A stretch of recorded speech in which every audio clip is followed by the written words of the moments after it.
મોટેરા સ્થિત નરેન્દ્ર મોદી સ્ટેડિયમ તરફ જતો જે માર્ગ છે તેને પહોળો કરવાની કામગીરી શરૂ કરવામાં આવી. આરડીપી અને ટીપી મુજબ આ માર્ગ પર ટ્રાફિકની સમસ્યા નિવારવા માટે અને ભવ્ય લુક આપવા માટે આ અમલીકરણની પ્રક્રિયા શરૂ કરવામાં આવી છે. આજે 9મી જુલાઈ સવારથી જ પશ્ચિમ ઝોનના એસ્ટેટ વિભાગની ટીમ મોટા કાફલા અને જેસીબી મશીનો સાથે ઘટના સ્થળે તહેનાત થઈ ગઈ છે અને રોડ પર નડતરરૂપ દબાણો તોડવા માટે બધી જ ઓપરેશનલ કામગીરી યુદ્ધના ધોરણે શરૂ કરી દેવામાં આવી છે. નમસ્કાર, આપની સાથે હું આકાંક્ષા. તમે જોઈ રહ્યા છો રાજકોટ. અમદાવાદ શહેરની વાત કરવી છે. અમદાવાદના સાબરમતી વોર્ડમાં આવેલ સાબરમતી ટોલ નાકા જનપથ 3 રસ્તાથી મોટેરા સ્થિત નરેન્દ્ર મોદી સ્ટેડિયમ તરફ જતો જે માર્ગ છે તેને પહોળો કરવાની કામગીરી શરૂ કરવામાં આવી.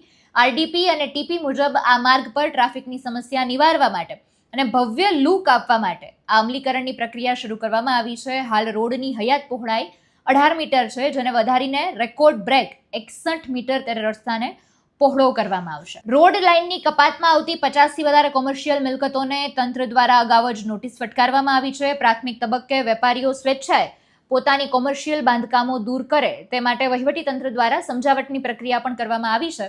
આજે 9મી જુલાઈ સવારથી જ પશ્ચિમ ઝોનના એસ્ટેટ વિભાગની ટીમ મોટા કાફલા અને જેસીબી મશીનો સાથે ઘટના સ્થળે તહેનાત થઈ ગઈ છે અને રોડ પર નડતરરૂપ દબાણો તોડવા માટે બધી જ ઓપરેશનલ કામગીરી યુદ્ધના ધોરણે શરૂ કરી દેવામાં આવી છે. આ કામગીરી જે અત્યારે કરવામાં આવી રહી છે તેના દ્રશ્યો પણ સામે આવ્યા છે, તો તેના પર નજર કરીએ.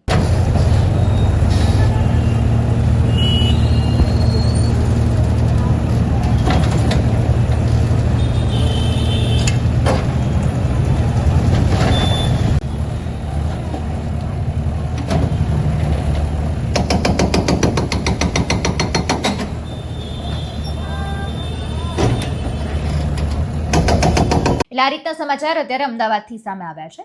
સમગ્ર મામલાને તમે કઈ રીતે જોવો છો એ કમેન્ટમાં જણાવજો. ફરી મળીશું. અમને રજા આપશો. નમસ્કાર.